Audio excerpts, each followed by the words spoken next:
was just enough room for her and them.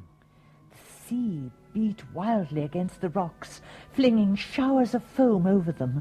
The sky seemed ablaze with continual flashing lightning, and one clap of thunder followed close on another. Sister and brothers kept firm hold of each other's hands all night.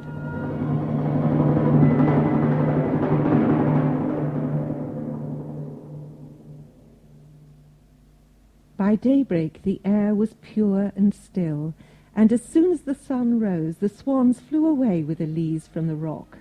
The sea was still rough. As time went on, Elise saw before her a range of ice-covered mountains floating in the air. In the middle stood a castle. Oh, isn't that beautiful? That castle must be a mile long. It's absolutely huge. There must be thousands of those white columns, one above another.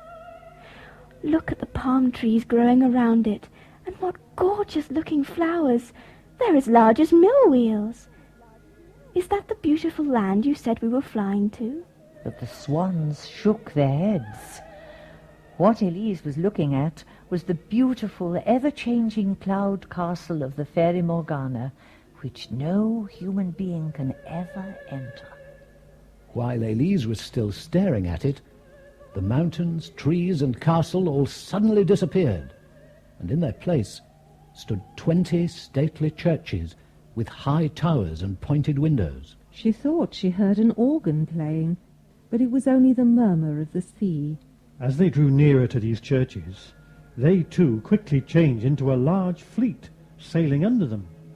She looked down and then saw that it was really only a sea mist passing rapidly over the water.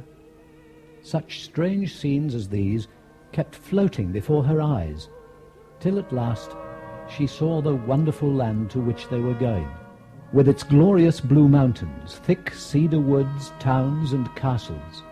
Long before sunset, the swans placed Elise in front of a large cave where delicate young creepers grew so thickly around that the ground appeared to be covered with gay embroidered carpets.